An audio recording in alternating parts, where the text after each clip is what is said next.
ለሌላኛው እንቁመኛው ለኛ አይዞን አይዞን አይዞን አይዞን አይዞን አለሁኝ ወገኔ ወገኔ በለው ማናለው ያለኔ አይዞን አይዞን አይዞን አለሁኝ ወገኔ በለው ማናለው ያለኔ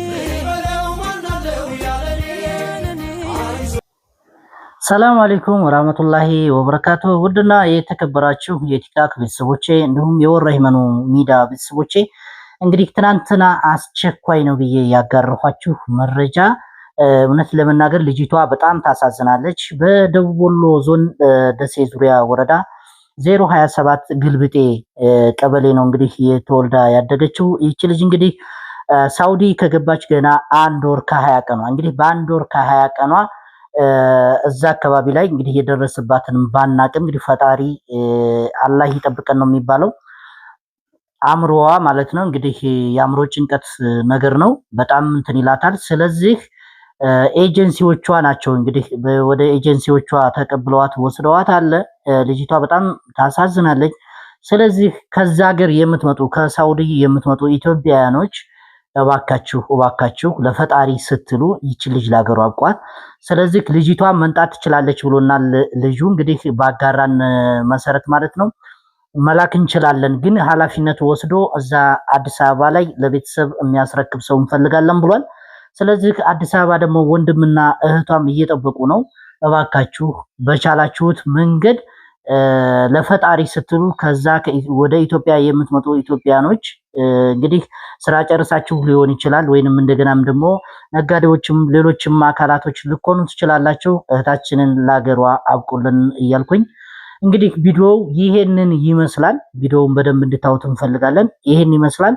ስለዚህ ይሄን ቪዲዮ አይታችሁ እንዳታልፉ። እውነት ለመናገር ልጅቷ መኪያ ትባላለች። እንግዲህ በሄደችበት እንግዲህ ከ1 ወር ከ20 ቀኗ ገና ማለት ነው። 1 ወር ከ20 ቀን ማለት በጣም ትንሽ ቀን ነው። እንግዲህ የገጠማትን ባናቅም ፈጣሪ ደግሞ እህታችንን ወደ ራሷ ወደ ቀልቧ እንድመልስላት እንግዲህ ቪዲዮውን ሼር እያደረግን ለእህታችን ወደ ራሷ እንድመልስላት ዱአ አድርጉላት።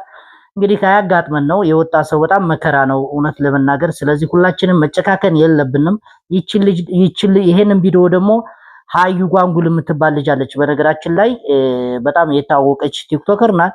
ስለዚህ እሷም እንግዲህ እንድትተባበረን ሜንሽን አደርግላታለሁ። እናንተም ደግሞ በቻላችሁት ሼር አድርጉላት። ስለዚህ የሀገሯ ልጅ ናት። ቢያንስ እንደ ሀገር ልጅ እንደ ቤተሰብ ነውና የሚታየው ያው በጥቅሉ። ስለዚህ ለሷም አድርሱላት፣ እሷም ማንጣት ትችላለች ማለት ነው። በነገራችን ላይ አይዲ ካርድም ስላላት ያለውን ነገር እንትን ማለት መተባበርም ትችላለች፣ ሂዳም መጠየቅ ትችላለች። ስለዚህ በቻላችሁት መንገድ ለሷም ሼር አድርጉልን። የቻላችሁት ሁሉ ሪፖስት ሼር እያደረጋችሁ ቪዲዮውን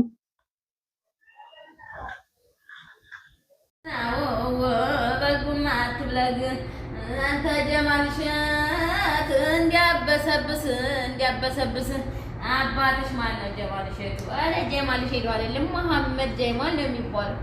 ተሳስቶ ነው እንጂ ጀማሌው ያ ጀማሌው እኔ ፈርድ ማለት ጀማሌው ተምን የመጣ ነው? ያ ጀማሌው ግቢውን እየየ አሳምረሽ ምችው አሳምረሽ የዘራሽው ስራ የራስሽ ነውዬ የሰራሽው ስራ የራስሽ። እኛ ጅዳንን አንቺ ሰው ካገኘሽ እኔን አናግሪ፣ ቀጥታ ችግር የለውም። ሰው ካገኘሽ ማለት ነው።